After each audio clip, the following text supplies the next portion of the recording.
Allah seringkali memakai setiap hal, setiap pengalaman, setiap peristiwa, termasuk kehilangan di dalam hidup kita untuk membentuk kita.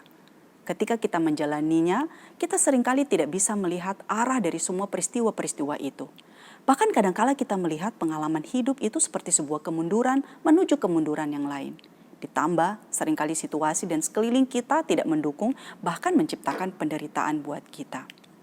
Saudara, Kejadian 37 ayat yang ketiga, Israel lebih mengasihi Yusuf dari semua anaknya yang lain.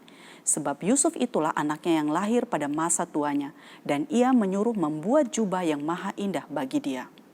Kejadian 37 ayat 28, ketika ada saudagar-saudagar Midian lewat, Yusuf diangkat ke atas dari dalam sumur itu, kemudian dijual kepada orang Ismail itu dengan harga 20 shikal perak. Kejadian 39 ayat 2a.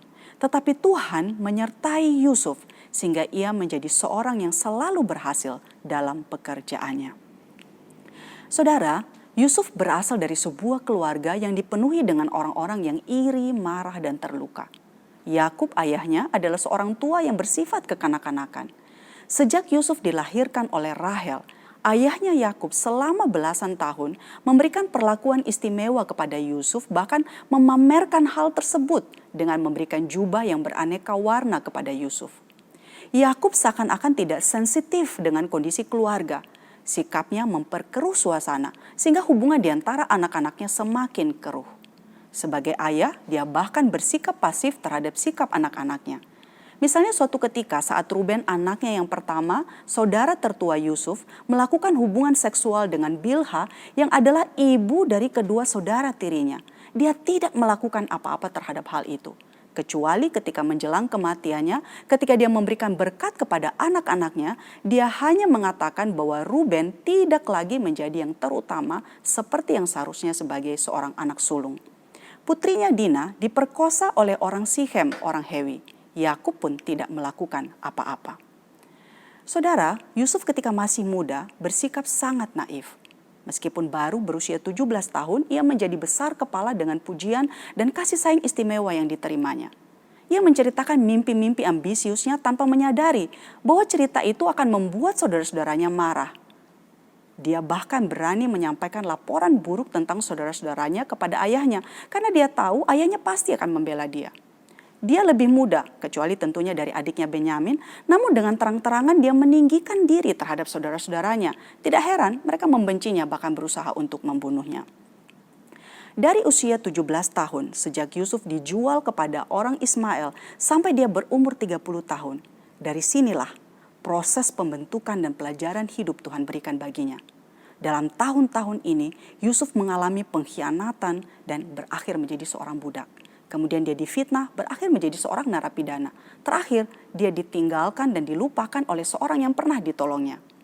Bagi Yusuf yang mengalami tahun-tahun yang sulit, ketika dia dipenjara, dia difitnah, dilupakan dan diabaikan, dia pasti bertanya, saudara, adakah tujuan dan rancangan di dalam semuanya itu?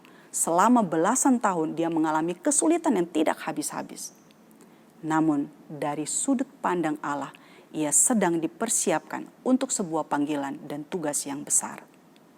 Yang menarik untuk kita renungkan di dalam setiap pengalaman itu adalah Yusuf dalam setiap situasi selalu melakukan yang terbaik.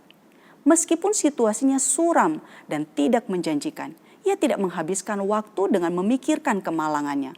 Tetapi dia mengatasi apapun yang diberikan kepadanya. Ketika dia berada di rumah Potifar, ia bekerja keras sehingga tuannya menambahkan tanggung jawab dan kekuasaan kepadanya. Ketika dia di penjara, kepala penjara mempercayakan semua tahanan dalam penjara kepada Yusuf. Saudara, apakah kunci dari semua keberhasilan Yusuf itu? Alkitab berkali-kali menuliskan, tetapi Tuhan menyertai Yusuf. Allah yang berdaulat terlibat erat di dalam kehidupannya. Allah mengawal kehidupan Yusuf, memberikannya kecakapan, dan Allah jugalah yang memberikan kasih di mata tuannya, sehingga tuannya melihat bahwa Yusuf disertai oleh Tuhan. Kejadian 39 ayat 3. Setelah belasan tahun pembentukan itu, Tuhan memoles, Tuhan memurnikan Yusuf sampai dia siap untuk menjalankan panggilan yang Allah sudah tentukan baginya. Saudara, Allah tidak kehilangan kendali terhadap setiap peristiwa yang terjadi di dalam kehidupan kita. Dia, Allah, punya rancangan yang baik dalam kehidupan kita, dan tidak ada rancangan jahat manusia manapun yang dapat menggagalkan rencana-rencananya. Meskipun seringkali terjadi kesalahan, kekeliruan, bahkan meskipun segala sesuatu dari titik pandang manusia telah berjalan salah, Allah tetap memegang kendali.